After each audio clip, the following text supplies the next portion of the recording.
Ne minimise pas ce que Dieu peut mettre en toi. Ne crois pas que tu es trop petit, que tu es insignifiant et que ce que tu reçois est trop grand. Vraiment, fais confiance à ce Dieu-là et juste prie. Prie ce qui vient en fait et commence à faire confiance et ne te décourage pas jusqu'à, comme disait le pasteur, jusqu'à l'accomplissement en fait, jusqu'à ce que tu le vois.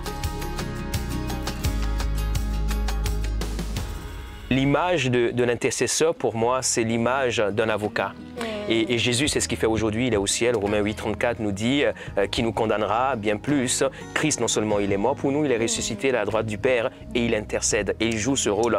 Et dans 1 Jean 2,1, l'apôtre Jean parle de Jésus comme notre avocat. Et l'intercesseur, c'est cet avocat.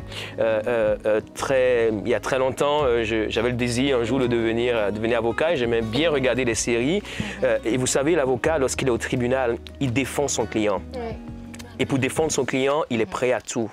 Il ne se présente pas avec des doutes concernant son client parce qu'il veut que le client puisse ressortir innocent. Et pour cela, il se positionne vraiment comme un avocat. Et l'intercesseur doit être dans cette dimension-là. Et la dimension du cri, je trouve qu'aujourd'hui, elle manque. Elle manque dans l'Église pour que Dieu puisse se manifester. Et si nous pouvons retrouver des hommes et des femmes qui crient à Dieu, comme Jésus l'exprime dans Luc 18, lorsqu'il donne la parabole de la veuve et du juge inique, à un moment donné, il dit « Et combien, à plus forte raison, Dieu ne tardera-t-il pas à répondre à ses élus qui crient jour et nuit ?» Et l'intercession sans cri, pour moi, elle n'est plus de l'intercession. L'intercession, c'est porter le fardeau de Dieu, c'est porter le cri de Dieu, c'est venir devant le trône de Dieu et espérer, croyant que Dieu va nous répondre. Amen. Est-ce que vous avez des conseils à donner aux gens? Parce que notre chair, elle n'a pas envie d'intercéder, elle n'a pas envie de prier. Et en fait, quand on se dit là qu'il y a vraiment quelque chose que Dieu est en train de développer, là, voilà tout ce que vous décrivez, et que souvent, est-ce que c'est parce que nous, on ne veut pas rentrer dedans? Est-ce qu'on est feignant? C'est quoi les conseils que vous pourriez donner à tous ceux qui nous écoutent pour pousser, persévérer, tout ça? Je pense qu'il nous faut déjà comprendre et connaître Dieu. Lorsque nous découvrons ce Dieu-là, nous avons, et tu l'as si bien dit, nous avons cette relation, tout part de la relation, parce qu'en réalité, l'intercession, c'est une dimension de prière. Et la prière, la fondation, c'est d'abord une relation, un échange, un cœur à cœur avec Dieu. Lorsque nous développons cette relation avec le Père, je dirais les soucis du Père, les préoccupations du Père deviennent les nôtres. Quand cette base est faussée, tout le reste aura du mal à venir parce qu'on va le voir comme une corvée. J'aime souvent dire qu'un intercesseur ne prie pas en fonction du temps, mais il prie en fonction du résultat. Le résultat, ça peut être tout de suite, ça peut être dans une semaine, ça peut être dans 6 mois, ça peut être dans 1 an, ça peut être dans 10 ans, ça peut être dans X années. Il n'y a pas très longtemps, je suis retourné dans une église où j'ai été responsable du groupe de jeunes pendant des années et j'étais vraiment heureux parce que des années en arrière, plus de 10 ans, nous nous retrouvions à quelques-uns chaque samedi avec un de mes amis qui est maintenant à Lyon, pasteur Matt Marvan, et nous prions pour la ville de Dijon pour que des jeunes puissent se convertir, pour qu'ils puissent avoir un réveil. Et nous nous réunissions chaque samedi. Il n'y avait rien, on était 4. Et quand je suis retourné il y a quelques semaines, il y a des centaines de jeunes. Wow. Toute la gloire est à Dieu. Mais pendant que nous le faisions, nous ne savions pas quand est-ce que cela allait arriver. Et l'intercesseur prie jusqu'à ce que quelque chose se passe. Et Dieu, et pour cela, il nous faut avoir cette relation, cette intimité pour être capable de prendre, je dirais, les problèmes que Dieu voit et de pouvoir les porter jusqu'au temps de Dieu. Et si je peux ajouter quelque chose, moi personnellement, par rapport à mon témoignage, il y avait des choses qui me bloquaient. Il y avait, je pensais que Dieu ne pouvait pas me parler. En fait, hein, c'est tout bête, hein, mais des fois, juste ça, de se dire, mais bon, je vais venir dans ce temps, voilà.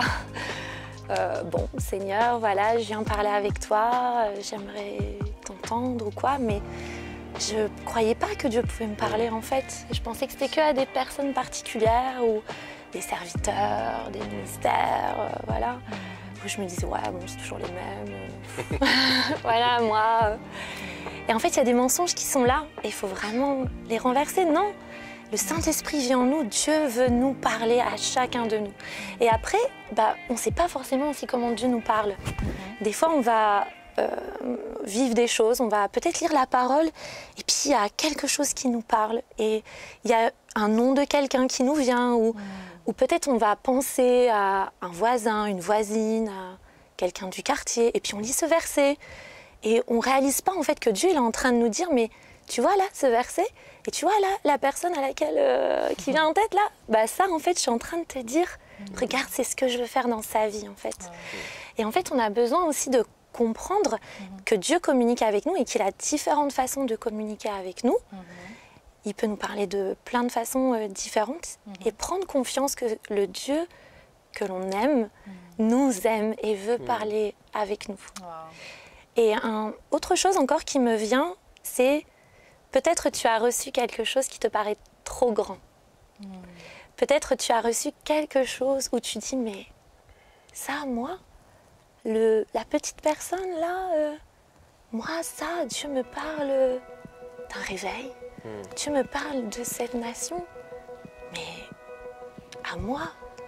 Et en fait, on se dit mais c'est trop grand pour ma vie en fait. Et non, en fait, Dieu il est vraiment en train de déverser quelque chose sur toi, il est vraiment en train de te parler parce qu'il veut t'utiliser pour ce pays, pour cette nation, pour ton quartier, pour ta famille, pour ton voisin, peu importe en fait, mais ne minimise pas ce que Dieu peut mettre en toi. Ne crois pas que tu es trop petit, que tu es insignifiant et que ce que tu reçois est trop grand. Vraiment, fais confiance à ce Dieu-là et juste prie ce qui vient en fait et commence à faire confiance et ne te décourage pas jusqu'à, comme disait le pasteur, jusqu'à l'accomplissement en fait, jusqu'à ce que tu le vois.